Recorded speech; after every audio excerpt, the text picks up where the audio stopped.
The Crooked Epic. 1.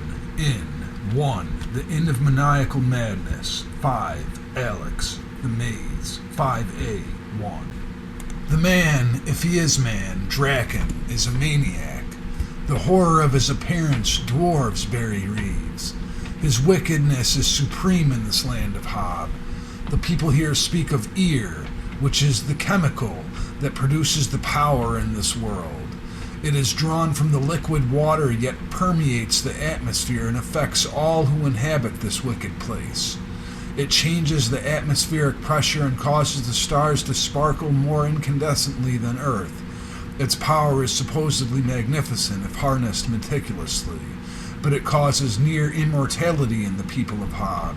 It is also sought and harvested by other species of mutated life forms who haunt this realm. The witch woman, whose transformation from rat enabled undeniable advantages to transfer through her newly brandished embodiment of infuriated physique, killed the dog effortlessly and with wicked heartlessness pursued Ted, despite Alex's diversionary tactics. Alex had thrown his silver dagger at the deceivingly old-looking lady and had succeeded in landing it directly into her forehead as she drew herself into a running stance to take Ted, but it merely bounced off.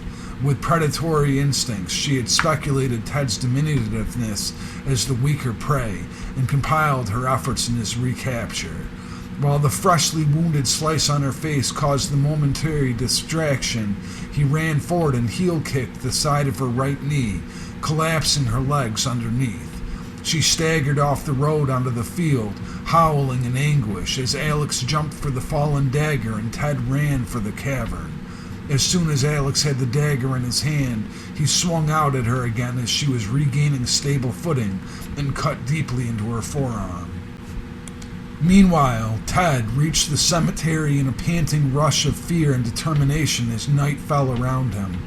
The mist rising around the cavern helped rather than hindered his search for the way to safety. Tripping over his feet right before he made it in, Ted faltered so fast he barely caught himself before landing on his face.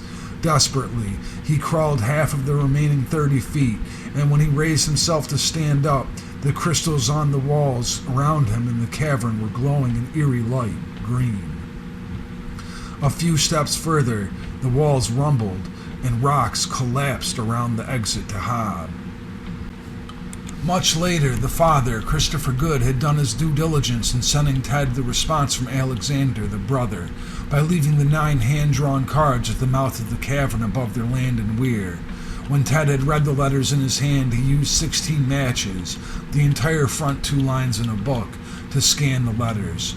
For this, Ted was eternally thankful, because when he emerged from the cavern which led to Hob back into the light of the day in Weir, the letters had become empty pages, deleted scripts which were only blank papers to hold on to as he moped his way back to the foot of the Mystic Hill. His beloved brother began the first day in Hob's church, where he was able to escape hours after Ted's departure. He found his writing materials within the book racks of the nave. Although he was unaccustomed to the traditions of Christian Mass, hallowed ground was an intuitive sanctuary even for Alex. His secular life was quickly replaced with a prayer to God Almighty during the night's remaining hours. In depth, his escape from the witch's clutches was far from instantaneous nor simplistic in fortuity. 4 hours after Ted had seen Alex for the last time, Ted was already home and on his way to begin days' worth of investigations. It was his 3rd return from chaos, greeted with Mrs. Wilson's speculation. On the other hand, Alex was on the other side of the tunnel still, scrambling for his life through midnight. And the following night was finally able to find time to record an entry in his journal, chronicling what he had already feared would be his last days alive. In the first letter, Alex talked about a man named Draken, an Italian quantum physicist who claimed to be descended from the Egyptian pharaoh. In the decades up to 1927, physicists dramatically advanced studies of atomic radiation and fission. German and French laboratories worked to create renewable energy to replace pollution-causing natural resources. Civilization had grown in population with tremendous acceleration due to the preceding industrial revolution of the late 1700s, and the cost of more significant numbers of people was incurred on agriculture and healthcare. The latest half-life experience of Ernest Rutherford from New Zealand became internationally acclaimed as the most tremendous advancement in science since the 1800s. Draken was exiled from Italy for a controversial experiment centered on theories of multiple invisible universes existing at subatomic levels. Using unique stolen materials, he created temporal nuclear black hole suspension during radioactive atomic processes. He was able to multiply energy output, store extraneous potential energy outputs in different dimensions, and release energy at seemingly infinite intervals of both time and space. Using the power of a singularity operational battery, fueled by an undiscovered alien chemical, Draken successfully found an alternative universe. He extracted enough elements to loop the flow of electrical current through multiple stacks of galaxies to create his world.